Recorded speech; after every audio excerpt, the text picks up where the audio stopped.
जी अस्सलाम वालेकुम। मैं हूँ अवैस सलीम और मेरे साथ हैं जावेदुर रहमान, वक़ार गिलानी हमें कुछ देर में ज्वाइन करेंगे और हमारे ख़ास मेहमान आज हैं रियाज़ुल हक। रियाज़ साहब जो हैं बड़े सीनियर सहाफ़ी हैं, नैब को कवर करते हैं, सियासी मामलात को भी देखते हैं। ये जो पस पर्दा इन्वेस्टिगेशंस हो रही होती हैं, इस पर इनकी काफ़ी नज़र होती है। तो हमने सोचा कि आज इनसे हम बात करें और ये जानने की कोशिश करें कि ये एक तो सारा झगड़ा पड़ा किस वजह से हुआ है और अब ये हमें किस तरफ लेकर जाएगा। तो रियाज साहब, ये बताएं पहले कि ये जो अभी नया झगड़ा इस वक्त शुरू हुआ है, ऐसे लगता है कि ये अलकादर ट्रस्ट है इसके पीछे। बल्कि मैं बड़ा हैरान हो रहा था कि चाहे पानामा हो या तब से शुरू करके अब वो हर मामले के पीछे निकलते मलिक रियाज साहब ही हैं। जरा हमें समझाएं कि ये मसला है क्या एक्चुअली, क्योंकि इतनी फॉग है इसके इर्द गिर्द, हर कोई अपनी अपनी मर्जी का सच बोल रहा है। अच्छा, इसमें थोड़ा-सा मैं कोशिश करूँगा कि ब्रीफ भी रहूँ बिकॉज़ ज़ाहिर है ऑडियंस को बोर भी नहीं करना और आपके प्रोग्राम में हम आगे बढ़ेंगे।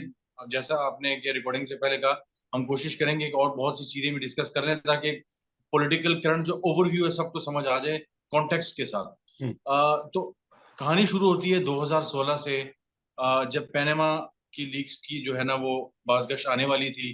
तो उमर चीमा साहब ने जो है लंदन में जो है वो एक बेटे मियां नवाज शरीफ साहब के हसन नवाज उनको जो है ईमेल भेजी और उन्होंने कहा कि जी इस तरह पनामा में आपका नाम आ रहा है, आपके ऑफशोर्स वगैरह हैं, आप इस बारे में क्या कहते हैं ये वो। हम्म। अब उन्होंने जो भी ज़ाहिर बयान दिया हमने देखा उस जमाने में जावेद चौधरी साहब के प्रोग्राम में वो आए और गालिबन लंदन से वो फौरन उड़ कर आए और प्रोग्राम जो है उन्होंने जल्दी से जो है उनके साथ किया कि जी अ, मतलब अभी लीक्स नहीं आई थी वो जी हमारा इस किस्म का कोई नहीं है और प्रोपेगेंडा किया जा रहा है आने वाले दिनों में ये होगा वो होगा। पहले कुछ लोगों ने प्रीएम्प्ट कर लिया कि कुछ आने वाला है।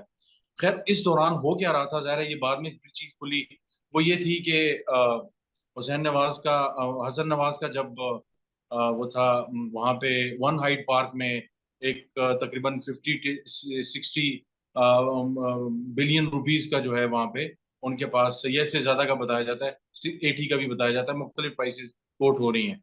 कुछ लोग कहते हैं कि 30 30 40 40 लाख पाउंड का था हम्म। और इससे ज्यादा बेचा गया। बहरहाल इस तरह की चीजें चल रही। बहरहाल हुआ ये कि जब उन्होंने कहा कि यार देखा कि अब ये चीजें आना शुरू हो जाएंगी तो जल्दी से उन्होंने इस सारे मामले को जो है वो मलिक रियाज के उसमें डाला और महंगे दामों मलिक रियाज को बेच के और मलिक रियाज ने जो पैसे भेजे वो मनी लॉन्डर किए उसने।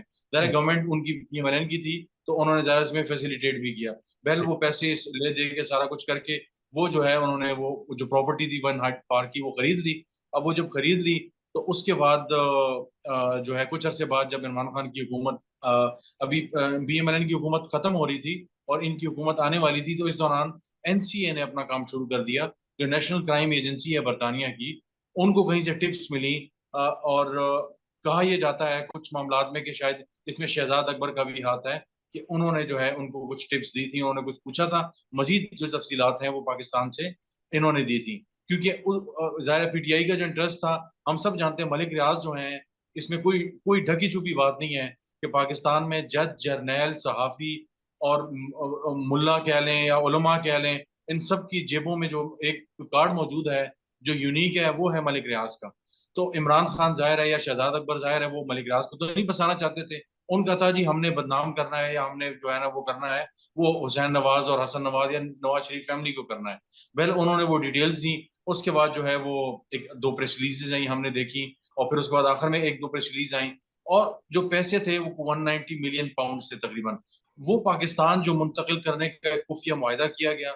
और पीटीआई के बकौल मैंने चूंकि वो डॉक्यूमेंट्स खुद भी देखे हैं बदकिस्मती से फोन में मेरे से वो आगे पीछे हो गए, मुझे 4 6 पेजेस थे जो जो डी क्लासिफाई नहीं किए इन्होंने जब इनकी गवर्नमेंट आई थी। ये मौजूदा गवर्नमेंट है पीडीएम की। तो हम्म। 8 10 पेजेस तो उन्होंने डी क्लासिफाई कर दिए थे इमरान खान की कैबिनेट में जो फैसला हुआ था। अब उन्होंने इन्होंने क्लासिफाइड क्यों किया? हम्म। इसमें दो तीन चीजें आ रही हैं जिसमें मेरा ख्याल है इसमें आर कोई नहीं है कि इमरान खान ने एक फेवर उनको दी कि उनको वो पैसे जो 460 अरब रुपए जो कराची में एक हाउसिंग सोसाइटी है जो बन रहा है बैरियर टाउन कराची का, उसके मुतासरीन का था। हम्म। तो क्या हुआ कि 460 अरब रुपए किस्तों में 15 20 सालों में वो पैसे इन्होंने सुप्रीम कोर्ट को देने थे। साकिब निसार के जमाने का फैसला था।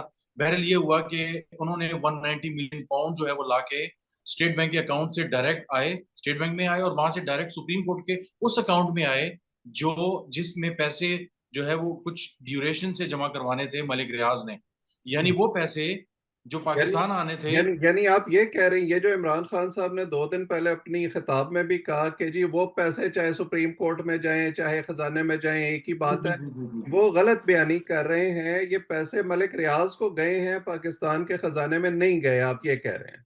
वो बिल्कुल ऐसा ही है। और वो जो उधार उसने चुकाना था जेब से, वो हम्म। रियासत पाकिस्तान ने एक किस्म का उनको फैसिलिटेट किया कि ठीक है, ये पैसे जो हमारे पास आने थे, जो मनी लॉन्डर किया गया था, वो आ गया यहाँ पे।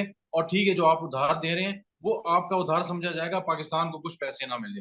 अब जाहिर है इसमें बड़ा शेडी जो रोल है वो मिर्जा शहजाद अकबर साहब जो है उन्होंने अदा किया, इसमें तो कोई दो राय नहीं है। उस जमाने में मुझे याद है पीआईडी में उन्होंने एक दो प्रेस कॉन्फ्रेंसेज भी की थी, और उन्होंने बात को बड़ा आगे पीछे किया, मैं पीछे भी उनके गया, और काफी हमने चीज को फॉलो किया, तो एक चीज तो ये क्लियर होगी। हम्म। अब इत्तेफाक ये है जो क्वेश्चन नैब ने अभी भी जमा, अभी जब नैब की उसमें गए थे, क्या नाम है, कस्टडी में इमरान खान, तो एक सवाल जो सवालनामा 6 क्वेश्चन भेजे गए थे, उनमें से एक सवाल ये था कि आपकी जो डील हुई, जो अलकादिर ट्रस्ट की जमीन आपको 458 एकड़ मिली, ये हम्म। ये इत्तेफाक है या क्या था कि जो ही आपकी मलिक रियाज की डील हुई, मलिक रियाज के साथ ये पैसे वाली सेटल हुआ सुप्रीम कोर्ट में, उसके कुछ अर्से बाद आपको जो है अलकादिर ट्रस्ट के लिए बहरिया टाउन जो है वो आपके साथ, वो जो है आपकी बीवी और आप ट्रस्टी बनते हैं, और आपको वो जमीन दे दी जाती है, वो अच्छा, क्यों ऐसा है? मुझे ये बताएं कि ये जो अलकादर ट्रस्ट है, इसका स्टेटस क्या है? ये सरकारी यूनिवर्सिटी है, ये प्राइवेट यूनिवर्सिटी है, ये नहीं, क्या चक्कर है? ये ये एक प्राइवेट यूनिवर्सिटी है जिसके जो ट्रस्टीज हैं वो इमरान खान है, हम्म। और एक फरह नामी खातून है, उन्होंने भी साइन किए हुए हैं, जिसमें इमरान खान भी शामिल हैं और उनकी अहलिया शामिल हैं। तो ये 3-4 लोग शामिल हैं। जुल्फी बुखारी भी एक अरसे में रहे, फिर उन्हें खैर हटा दिया गया था किसी वजह से। और तो ये सारा जो प्राइवेट एक फिर यूनिवर्सिटी है, कुछ फिर तो जमाने में ये कुछ भी, क्लासेस ये भी शुरू एचईसी हुई। से ये मैंने अपना इसलिए रियाजुल हक आपसे, साहब, जी जी जी जावेद साहब। रियाजुल हक साहब, ये एचईसी से रजिस्टर्ड है, ये बात भी जरा थोड़ा सा हमें बता दें। जी जी, HEC रिकग्नाइज है। ज़ाहिर है उस जमाने में इमरान खान की हुकूमत थी, तो हमने देखा कि मतलब जिस तरह पाकिस्तान में कह लें कि पैसे कम पड़ गए तो ग्रे स्ट्रक्चर में ही घुस गए, तो उस हम्म। जमाने में बस चंद कमरों को चूना पानी करके जो है वो उसमें क्लासेस और वो शुरू कर दी गई। और HEC से ज़ाहिर है उसके लिए फॉर्मेलिटी और वो क्लियरेंस लेना कोई इशू नहीं था, वो सारा भी उन्होंने कर लिया।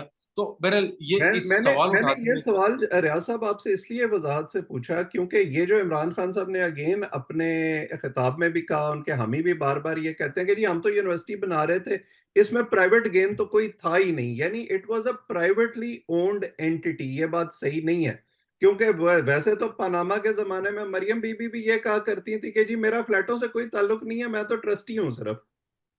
जी जी, बेनिफिशियल ऑनर नहीं है वो कहती थी। नहीं, हम्म। इसमें देखें, अब इसमें इसमें दो तीन चीजें हैं। एक बात मैं आपको बड़ी खुल के बता दूं कि ये केस जो है, ये केस आगे नहीं बढ़ सकता जब तक इसमें आप मलिक रियाज को नहीं लाएंगे।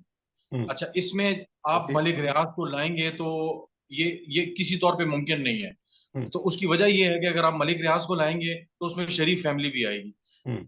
क्योंकि पूरा केस जब बनेगा तो इसमें इसमें शरीफ फैमिली वाला सारा कुछ रिकॉर्ड पे आएगा कि जी वहां से जो है ना, उनके एक बेटे का ये फ्लैट था वन हाइट पार्क में, वहां से लिया गया, और उसके बाद ये इनको मुंतकिल हुआ, सारा कुछ हुआ।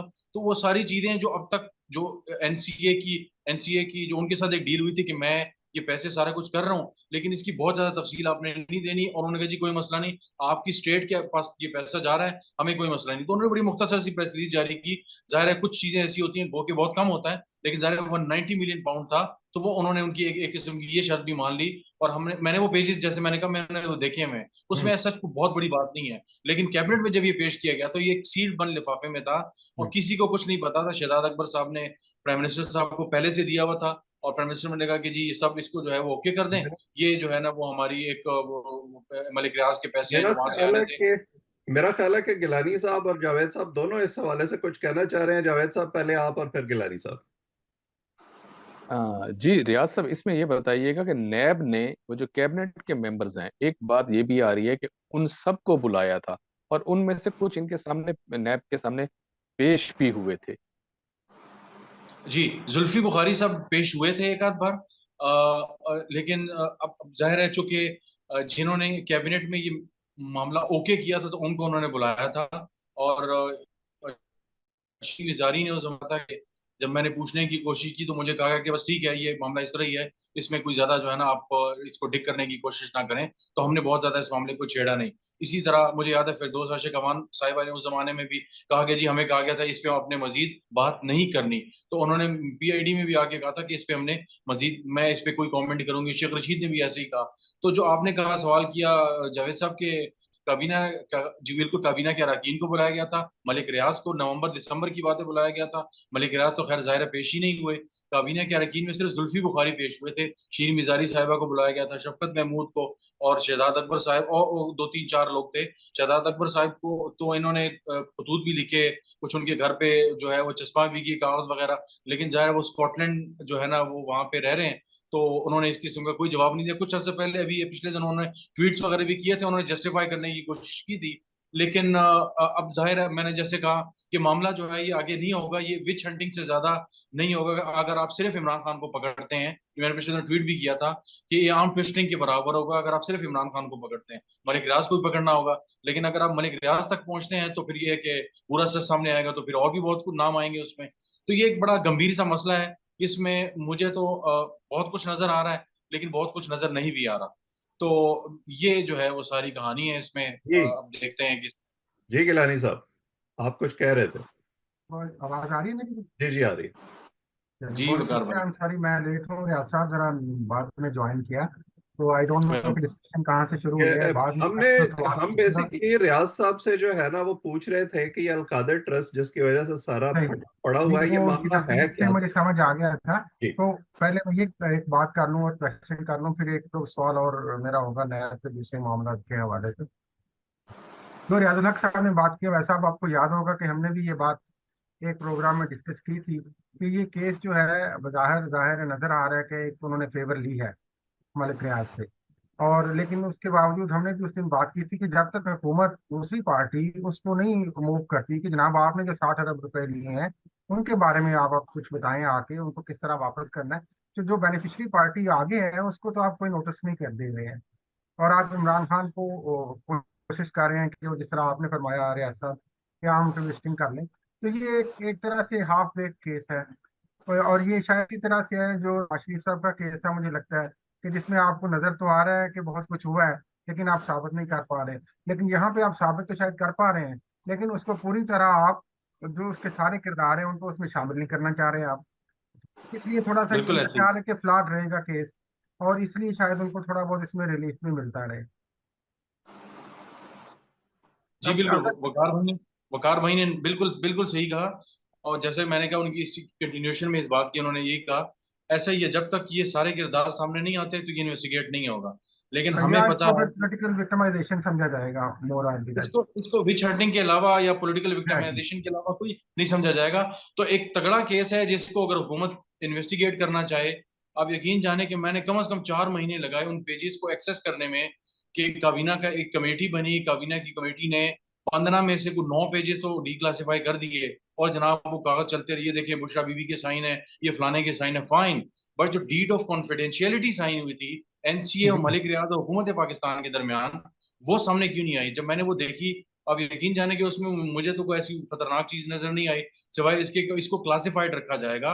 ये उस डील का, इस जो कॉन्फिडेंशियलिटी की डील थी उसका हिस्सा था, और एनसीए के बाकायदा उसमें वो मौजूद हैं, वो मतलब कमेंट्स और वो सारी चीजें। और साहब सिर्फ इसमें दो अहम पॉइंट्स मेरा ख्याल है ये भी हैं बड़े इंटरेस्टिंग, शायद आप इनको एंडोर्स करें। एक तो ये है कि ये केस मुश्किल इसलिए भी है कि ये सुप्रीम कोर्ट के थ्रू आगे चला गया। सुप्रीम कोर्ट के जरिए वो पैसे उनको वापस मिल गए हैं, वो एक जजमेंट है सुप्रीम कोर्ट की, एक ऑर्डर है। दूसरा, जो इमरान खान साहब की इसमें हमें बदनीयती कह लें या उनकी एक हमें नजर आ रही है कि इसमें कुछ हुआ है ऐसा कि जो 458 कनाल, 458 कनाल की जमीन की हम बात करते हैं, वो उसको डिवाइड कर दिया गया है। देखें, आधी जमीन आपको सहाबा में अलकादर यूनिवर्सिटी में दी जा रही है, और आधी जो है वो बनी गाला में किस खाते में दी जा रही है। उसका क्या स्टेटस है, क्या वहां भी यूनिवर्सिटी का कैंपस बन रहा है? तो इस तरह बहुत सारे नो डाउट के शुबुक शुबात हैं, लेकिन इसकी इम्प्लीमेंटेशन में भी बहुत सारी रुकावटें मौजूद हैं। इसी से मैं अगर वैसा आप इजाजत दें तो दूसरा भी सवाल कर लूं कि नैब के जो दोनों केसेस हैं इमरान खान साहब के, एक तो आपने बड़ा डिटेल से डिस्कस कर दिया, इवन के तोशा खाना वाला केस भी आप देखें, तो मुझे एक तरह से वो भी फ्लॉड इसलिए नजर आता है कि वो चीज जो उन्होंने की उसको पोलिटिकली तो खूब गवर्नमेंट यूज कर रही है, लेकिन उसी तरीके से जब उसकी पुरानी लिस्टें मांगी गई 1980 से लेकर तक रिकॉर्ड मांगा गया है, वो आपने हाई कोर्ट को नहीं दिया है। और उसमें अगर आप डिस्क्लोज करते हैं तो बहुत सारी चीजें ऐसी आ जाती हैं जो इमरान खान साहब को भी फेवर करती हैं। आपका क्या ख्याल है इस बारे में? बिल्कुल बिल्कुल ऐसे ही है। आप अब पिछले दिनों जो फॉरेन फंडिंग वाला था वो तकरीबन उसका फैसला भी आ गया, हमने देखा वो केस भी फारिग हो गया। जिस तरह पिछले दिनों डॉन का एडिटोरियल था कि Imran Khan is singularly, it seems Imran Khan is singularly blessed. यानी जब वो इनको इनको जमानत मिली तो इनकी किस्मत ऐसी है कि मतलब इनके खिलाफ जो भी केस वो चीजें आती हैं, यानी इतनी बड़ी गिरफ्तारी हुई, रेंजर्स उठा के ले गए। और आप किस्मत देखेंगे जनाब, जाके सुप्रीम कोर्ट से जनाब मर्सिडीज में जाके उनकी एंट्री हुई और वहां से निकले और वो एक रात गुजारी और अगले दिन जमानत उनको मिल गई। ये तो बड़ी बात किस्मत अच्छी है, या मुर्शिद तगड़ा है, या आवाम की दुआएं हैं? बस आप देख लीजिए, जब किस्मत अच्छी होती है तो हर चीज अच्छी मिल जाती है, जब बदकिस्मती हो तो जो घर वाली भी जो है ना मुखालिफ हो जाते हैं। अब आपने तोशा खाना की बात की। अच्छा, मैंने इस मामले पे इस इस इसको ज़ाहिर है, मैं चूंकि कैबिनेट डिवीजन बड़ा करीब से देखता हूं, तो मैंने इसको मामले को देखा कि इसमें जो उस जमाने के जो कैबिनेट सेक्रेटरी थे जो हाल रिटायर हुए हैं, अहमद नवाज सुखेरा साहब, उनके साथ सलाम दुआ भी है। और ज़ाहिर है काबिल जो है वो ऑफिसर रिटायर हुए, पिछली गवर्नमेंट में भी सर्व किया और इस गवर्नमेंट में सर्व करके रिटायर हो गए। मैंने उनसे अभी हाल ही में, जब वो रिटायर हुए तो नैब में उनकी पेशी थी, तो मुझे मुझे एक रिपोर्टर ने पूछा कि यार आपके दोस्त हैं, जरा उनसे पूछें वो खैरियत से आए थे। तो मैंने कॉल की, मैंने कहा सर आए बैठे हैं गपशप करें। कहता नहीं मैं जा रहा हूँ, बस वो मैं नैब आया था, उन्होंने कुछ बुलाया हुआ था। तो मैंने कहा सर इसमें कुछ है, आपको क्या नजर आ रहा है? अच्छा, मेरी जो उम्मीद थी वही था। उनका देखें रियाज, इसमें कुछ भी नहीं है सिवाय इसके अगेन आर्म ट्विस्टिंग है। उसकी वजह यह है कि अभी जो रूल्स, मैंने पिछले दिनों स्टोरी भी की और इससे पहले भी मैं कर चुका हूँ जब मैं डॉन में था, कि जी जो नए रूल्स आए हैं वो तो बड़े क्लियर हैं कि जी 3 महीने के अंदर अंदर आपने तोहफा जब लिया, आपको मिल गया, आपने डिक्लेयर करना है और जमा करवाना है, वरना उस तोहफे के 5 गुना कीमत के जो बराबर मार्केट वैल्यू के बराबर आपको पैसे देने होंगे, और इतने से कम वैल्यू का पैसा रख सकते हैं। और pineapple, perishable items, food, fruits जो भी है वो आप रख सकते हैं, और बाकी चीजें जो हैं वो हमने आपने जमा करवानी है और सारी चीजें। अच्छा, इसमें जो मजे की बात है वो ये है कि उस जमाने में रूल्स रिलैक्स थे। इमरान खान पे इल्जाम ये है कि उन्होंने घड़ी यहाँ ली, खाना काबा वाली थी या बैतुल मुकद्दस वाली थी, या जो जो भी थी, ये तो एक उन्होंने मजहबी वो बात ली। था ना जी, जाहिर है। हाँ जी। तो वो घड़ियां उन्होंने ली, वो बेच के, यानी उन्होंने मिसाल के तौर पर तोशाखाना की वैल्यू थी कि 2 करोड़ रुपया, उन्होंने वहां से बेची और वहां से ले ली और मार्केट में 8 करोड़ की बेच दी, और वो 2 करोड़ वापस करके 6 जेब में रख लिए। ये उन पे इल्जाम है कि उन्होंने ये काम किया। अब फाइन, ठीक हो गया। ये अखलाकी तौर पर शायद एक गलत बात किसी को लगे, लेकिन मसला ये है, इसमें जो बड़ा कैच है वो ये है कि क्या रूल्स क्या कहते हैं इस बारे में। रूल्स कुछ भी नहीं कहते। कोई किसी किस्म की कोई कदगन मौजूद नहीं थी उस जमाने में। यानी अभी जो रूल्स पास किए कैबिनेट ने एक हफ्ता पहले, लास्ट वीक मैंने स्टोरी की, सर्कुलेशन के थ्रू समरी पास हुई, नए रूल्स आ गया, बिल आ गया, पास हो गया, और पॉलिसी भी आ गई सारी। इससे पहले तक कोई किसी किस्म की पाबंदी नहीं है। आपने 6 महीने बाद पैसे जमा करवाए या साल बाद पैसे जमा करवाए, द पॉइंट इज आपने पैसे जमा करवाए कि नहीं जमा करवाए, बस वो है। इमरान खान ने वो कर दिया, और वो इमरान खान ने डिक्लेयर भी कर दिया अपने एसेट्स जो जो इलेक्शन कमीशन में जमा करवाने होते हैं। तो और एक आप तरह से कह रगड़ तो सकते हैं, सकते हैं मॉरली, या मैं तो कह सकते हैं कि दोनों केस जो है एक तरह से मतलब कि सही शायद हों, लेकिन कमजोर बुनियादों पे हैं। लेकिन गिलानी जी जी साहब, दोनों शायद कमजोर। इतना भी ये कमजोर। जैसे हम पहले भी बात करते रहे हैं, पनामा के अंदर भी ये हुआ, और ये टू बी ऑनेस्ट पूरी दुनिया में व्हाइट कॉलर क्राइम जो है ना वो इसी तरह से होता है कि आप उसको एग्जैक्टली, प्रूव नहीं कर एग्जैक्टली। सकते, और मुश्किल उसके हो जाता है ढोल बिल्कुल। जो है उसका फिर फायदा उठाते हैं, कभी एक तरफ कभी उस तरफ, जिस तरह की सियासी हवा चल रही होती है। जावेद साहब, मैं आपके से सवाल लेना चाहता हूं, लेकिन उससे पहले मैं रियाज साहब, आपने आर्म ट्विस्टिंग का लफ्ज इस्तेमाल किया। हम अब करंट सिचुएशन पे आ जाते हैं कि ये जो आर्म ट्विस्टिंग हो रही है, इमरान खान साहब ने शो ऑफ पावर किया, उन्होंने अपने हामियों को कहा कि आप यकजहती करें चीफ जस्टिस के साथ, और उसका मकसद बड़ा वाज़ेह है कि उनका ख्याल है कि वो शो ऑफ पावर करके अपने हक में जो है वो फैसले ले सकते हैं। वैसे भी नजर आता है कि सुप्रीम कोर्ट का जो इस वक्त बेंच है वो उनके साथ खड़ा है चीफ जस्टिस की क्यादत में। अब दूसरी साइड को ख्याल आ गया कि हम भी शो ऑफ पावर करें और हम जबरदस्ती जो है वो अपने हक में फैसले लेने की कोशिश करें। तो ये जो अब शुरू हो गया है काम, इसका इन तमाम केसेस पे क्या इम्पैक्ट होगा? अच्छा, अब ये एक ऐसा सवाल है कि इस कई जवाब बनते हैं। मिसाल के तौर पर अभी जो ताज़ा तरीन 1 घंटा पहले जो प्रेस रिलीज आई है, हम्म। कोर कमांडर्स की खुसूसी मीटिंग थी, और उसकी उनका ये कहना है कि जी जो है ना मुख्तलिफ चीजें डिस्कस हुई, खास तौर से जो इंस्टॉलेशन के घर पे, जिसको अब वो जिना हाउस कह रहे हैं, और इस तरह की बहुत सी चीजें, और इसी के अलावा जो रेडियो पाकिस्तान और फलां फलां फलां ये सारी चीजें, और उनका ये कहना है कि जी हमने पहचान लिया, हमें पता लग गया है, हम उनके खिलाफ आर्मी एक्ट, जो ये पिछले 48 घंटे से चल भी रहा था, आर्मी एक्ट और ऑफिशियल सीक्रेट एक्ट के तहत उनके खिलाफ जो है एक्शन लेंगे। अब ये बड़ी साइबर लॉज भी। एक बड़ा सख्त जो है एक किस्म का ये मैसेज है, बड़ा क्लियर मैसेज है, और उसकी मेरे जहन में दो चीजें वजूहात सामने आती हैं, मतलब जो मुझे नजर आती है। एक ये है कि वो ये चाहते हैं कि हम आइंदा से किसी की जरूरत ना हो कि सरकारी इदारों या अफवाज की जो तनसीबात हैं उनके खिलाफ दोबारा इस किस्म की कोई हरकत करे, हम उनको एक मैसेज पहुंचा दें।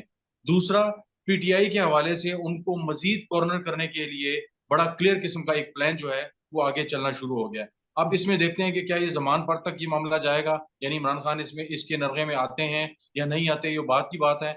लेकिन फिलहाल तो जाहिर है इमरान खान के पास एक जो प्लस पॉइंट है वो समहाउ ये होगा, हाँ अगर ये ऑफिशियल सीक्रेट एक्ट कहते हैं तो इसमें शायद इमरान खान के हवाले से इनके हाथ में कुछ आया है, या इमरान खान आरिफ अलवी के दरमियान कोई डिस्कशन हुई है, तो क्या मतलब ऐसी कुछ चीज है, जाहिर है ये ऑफिशियल सीक्रेट एक्ट अगर आप किसी पे लागू कर रहे हैं तो इसका मतलब आपके पास ऐसी चीजें मौजूद हैं कि शायद जो मिलिट्री के ऑफिशियल्स, जो सीनियर ऑफिशियल्स हैं, जिस तरह कहा जा रहा है कि कोर कमांडर जो लाहौर हैं उन्होंने शायद ही लेट इट हैपन जो कुछ हुआ, तो उनके खिलाफ अगर एक्शन होता है, या इस तरह और ऑफिसर्स जो हैं, तो आप अंदर एक फौज के अंदर भी एक पैगाम देना चाह रहे हैं कि जनाब हम जो है एक डिसिप्लिन करना चाह रहे हैं सब लोगों को, और हम किसी किस्म की कोई जो है वो अंदर और बाहर बर्दाश्त नहीं करेंगे।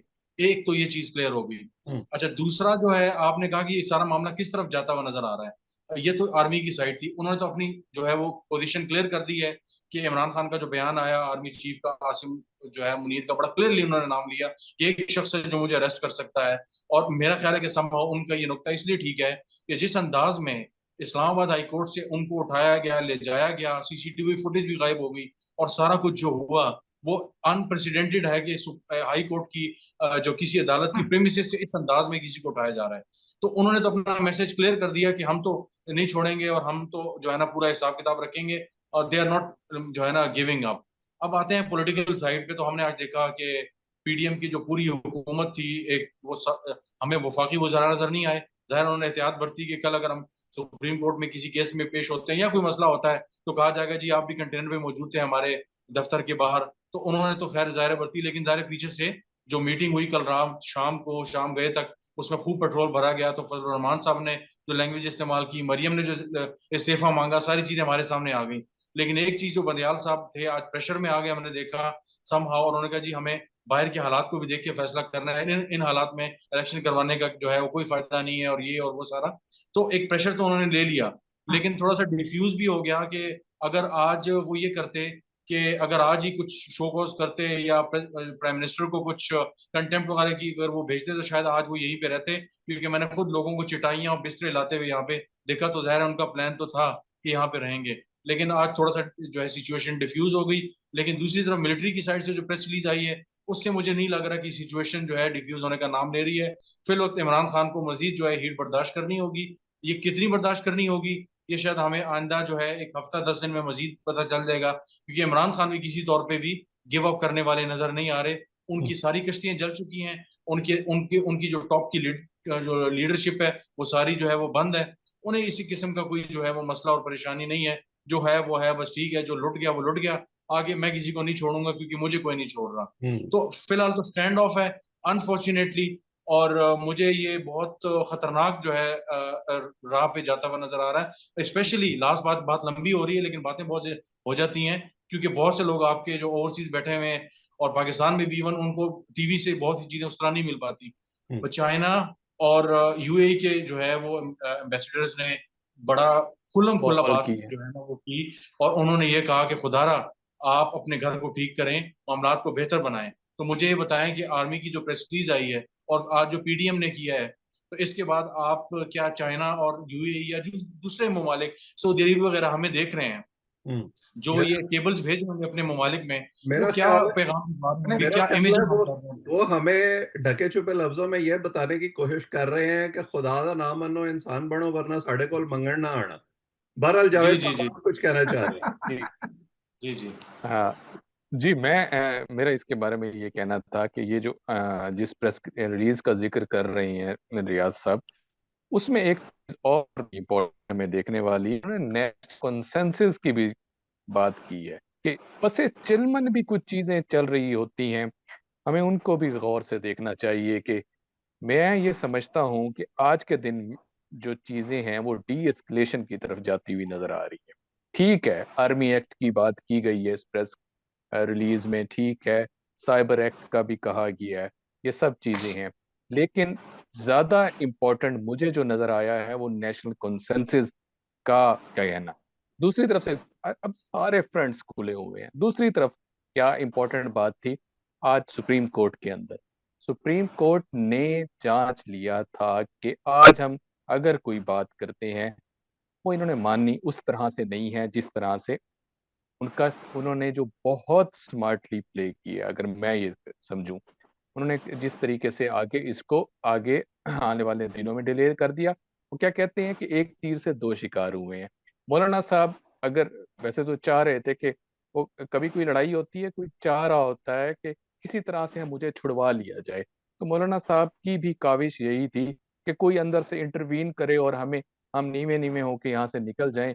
और शो उन्होंने खैर अपना कर लिया था।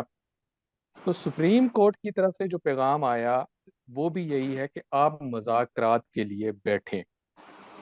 अगर हम इसको इसके साथ मिला के पढ़ें, जो जिस प्रेस रिलीज का रियाज साहब आप भी जिक्र कर रही हैं, तो तकरीबन मिलते जुलते ये चीजें नजर आती हैं। तो मैं ये समझता हूँ कि जो हम पिछले दिनों ये जो सोच रहे थे कि मामलात बड़ी गंभीर होते जाएंगे, हाँ, पार्लियामेंट की तरफ से उन्होंने अपना कथारसिस टिका के किया है। उन्होंने एक रेफरेंस की भी बात की है। रेफरेंस का अवैध साहब आपको भी पता है, गिलानी साहब आपको भी पता है कि ऐसे रेफरेंस आते रहते हैं। ये सिर्फ हम मीडिया वालों के लिए इसको रिपोर्ट करना होता है और दूसरे दिन ये शह सुर्खियों का हिस्सा बनते हैं रेफरेंस पे जो अमल दरामद होता है। जावेद उन्होंने जावेद तंसीबात साहब का आप जिक्र किया। आप उनके लिए जावेद भी साहब एक रेफरेंस चाहिए होता है, उनके लिए जावेद भी एक साहब रेफरेंस आप जो चाहिए बात होता कर रहे हैं ना, मैं उसको मुख्तसर अल्फाज में पूछ लेता हूँ जावेद साहब से। हमारा आखिरी सवाल भी आज का यही होगा। अपना रियाज साहब, वो एक जमाने में जब ओबामा और हिलरी क्लिंटन की टीम थी ना, तो अफगानिस्तान में एक टर्म बड़ी उनकी मशहूर हुई थी कि जी टॉक टॉक फाइट फाइट, के एक तरफ लड़ाई की बात करते जाएं, दूसरी तरफ मुज़ाकरात की बात करते जाएं। तो क्या ये दोनों तरफ से इस तरह का कोई मामला हो रहा है? जावेद साहब बुनियादी तौर पे ये पूछ रहे हैं। अच्छा, अब मेरा कंसेंसस वाली लाइन मैंने भी देखी। उसमें मुझे मेरा ख्याल है कि बहुत, अगर मैं जो है कसर नफसी से काम लूँ तो मैं 20 मार्क्स दूंगा कंसेंसस वाली नीयत और कंसेंसस वाले ऑप्शन पे। अब अगर देखें, अगस्त में इस हुकूमत में जाना है, तकरीबन खत्म होने वाला है। बजट ये दे देंगे अगले महीने की 8-10 तारीख को या 6 तारीख को। अभी डेट शायद फाइनल नहीं हुई, प्राइम मिनिस्टर के साथ फाइनल हो जाएगी डार साहब की।